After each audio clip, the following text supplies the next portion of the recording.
আসসালামু আলাইকুম। আজকে একটি প্রশ্ন আলোচনা করব। প্রশ্নটি নেওয়া হয়েছে ইংলিশ ডিপার্টমেন্টের থার্ড ইয়ারের ইন্ট্রোডাকশন টু লিটারেরি ক্রিটিসিজম সাবজেক্টটি থেকে। প্রশ্নটি হলো, what does Johnson say about Shakespeare's violation of unities?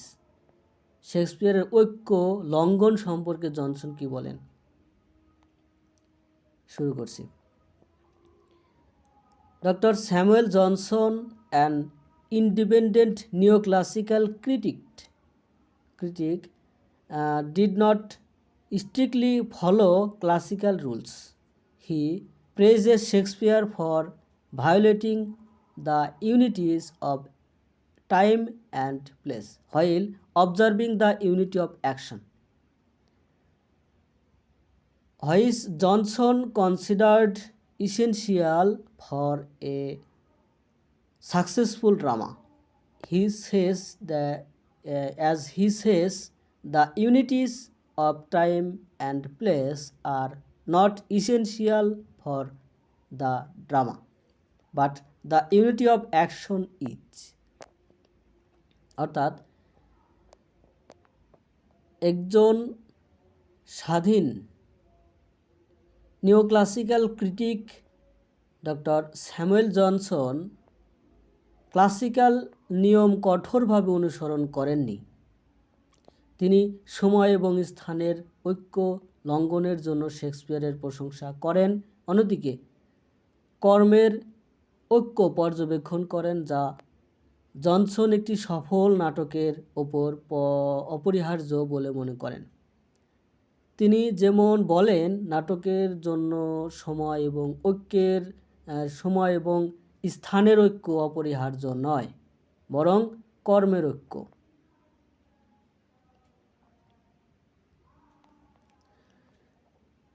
Johnson explains that the audience knows the events and characters are imaginary. Therefore, strict adherence to the exact time or place is unnecessary.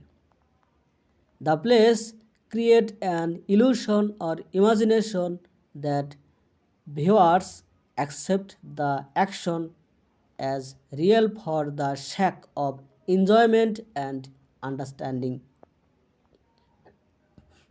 অর্থাৎ Johnson ব্যাখ্যা করেন যে দর্শকরা জানেন যে ঘটনা বা চরিত্রগুলি কাল্পনিক, অতএব সঠিক সময় বা স্থানের জনসন ব্যাখ্যা করেন যে দর্শকরা জানেন যে ঘটনা এবং চরিত্রগুলি কাল্পনিক, অতএব সঠিক সময় বা স্থানের কঠোরভাবে মেনে চলা অপ্রয়োজনীয়। নাটকগুলি একটি বিভ্রম বা কল্পনা তৈরি করে এবং দর্শকরা উপভোগ এবং বোঝার জন্য ক্রিয়াগুলিকে বাস্তব হিসেবে গ্রহণ করে।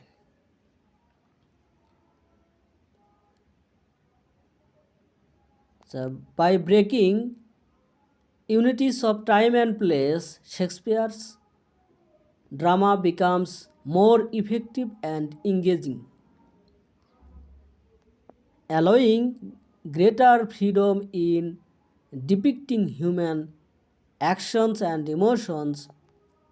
This flexibility helps the drama achieve its main purpose, to teach and delight the audience. সময় এবং স্থানের ঐক্য ভেঙে শেক্সপিয়ারের নাটক আরও কার্যকর এবং আকর্ষণীয় হয়ে ওঠে।